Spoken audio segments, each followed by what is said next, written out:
the King of Kings and the Lord of Lords, who in his infinite mercy will judge us.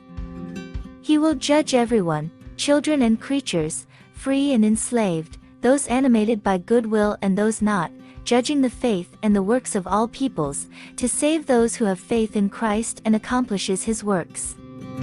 Jesus is good, but he is also just. Judges the people and divides them, as the shepherd divides sheep from the goats.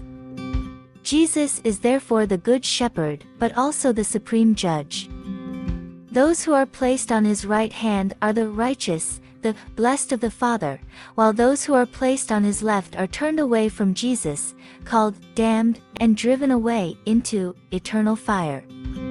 Normally Christians are used to seeing Jesus as meek and good, sweet and understanding, always ready to go to meet everyone. And this is Jesus.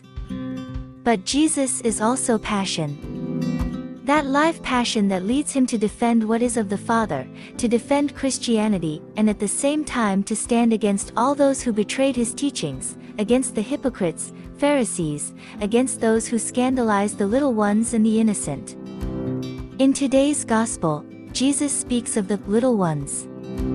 Jesus blesses and calls righteous all those who, in the course of their life, have helped the little ones, who are hungry and thirsty, the foreigners, nude, sick and prisoners. Those who help the little ones, help Jesus. The first help is for the spirit of the little ones, which must be nourished. And we must understand the essential nourishment. Jesus is true man and true God. Jesus is at the same time the flesh and the spirit. In Jesus, the spirit and the flesh merge, to become one single thing. So must it be for each of us, called to be sons of God. And by virtue of the baptism received, we truly are. The sons of God are those who have been baptized in the name of the Father, of the Son and of the Holy Spirit.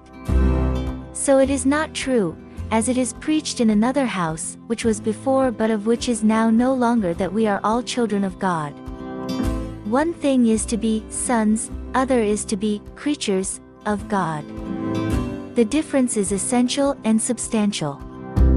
The children of God, following the example of Christ, man God, and following the example of the first Christians, the apostles, are called to bring to everyone the first essential nourishment, Christ, to nourish the soul first. Then we will also feed the body. I was hungry, and I was thirsty. You gave me food, and gave me to drink. Christ is the essential nourishment of the children of God, he who feeds and quenches. Christ wants everyone to be fed and quenched so that everyone can take part of him.